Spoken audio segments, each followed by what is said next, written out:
First round of competition, and one of the cars, the Bill Carter entry, is having problems getting started. The crew, headed by Jim Brissett, working on it. His competition's running.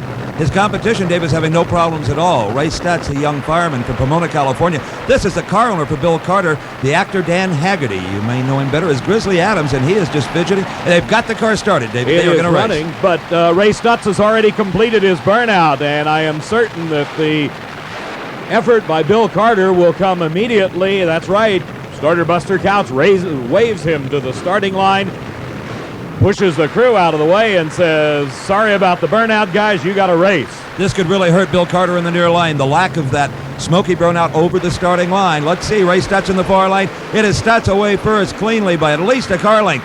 Ray Stutz driving away from Bill Carter, who still made a race out of it, even without the burnout. That is the ride of Ray Stutz's life. At 560, 238 miles an hour, the young fireman having his best day of championship drag racing. And the incredible thing, Steve, is on the Grizzly Adams car, the Dan Haggerty entry with Bill Carter, he didn't have a burnout, and he still ran 577, never smoked a tire at over 230. Tire smoking it is on the burnout, though. This is Richard Tharp, the flamboyant professional driver from Dallas, Texas. His competition here is Dwight Salisbury, who we just saw 2 years ago in the final round against Gary Beck in that ball of flame. Richard Tharp, the Cannell and Kilpatrick entry out of Killeen, Texas. No finer race car on the grounds.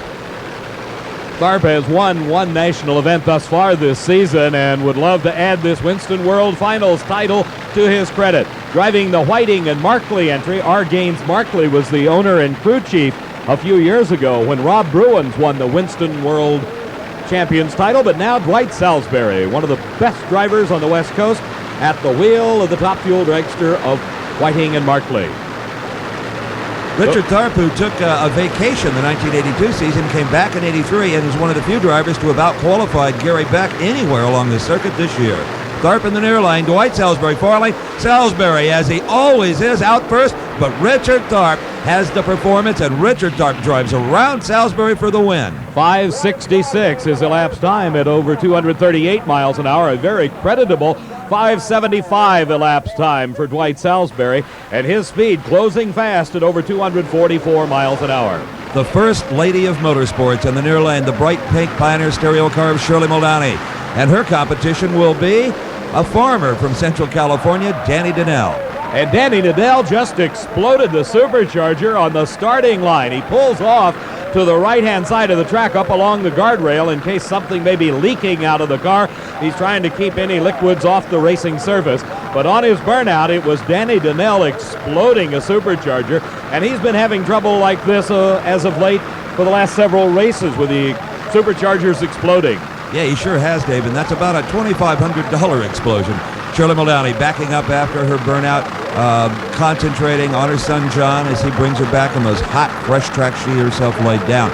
Now, Shirley has the option of taking the easy, just idling it down the racetrack to save her equipment, but I will bet anything, Dave, she does not do that. She wants lane choice.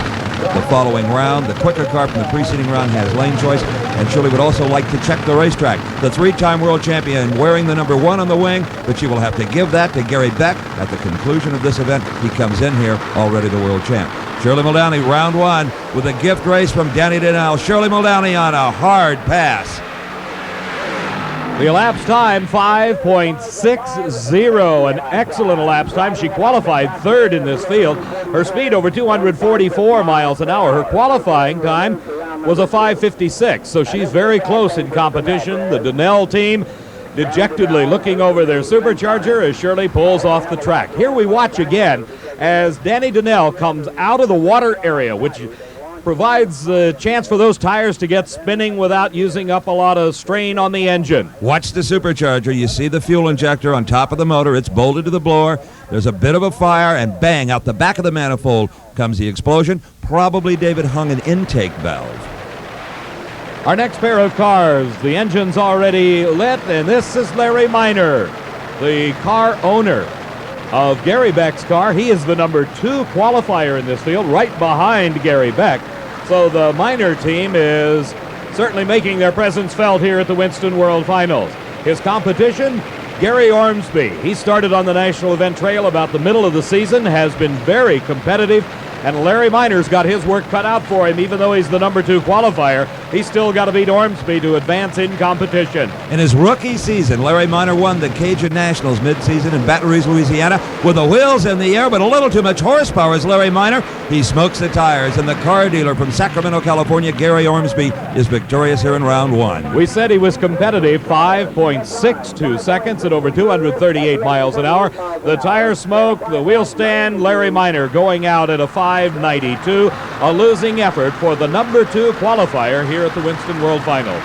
So Gary Ormsby, who's been racing for some 20 years, goes into round 2, and here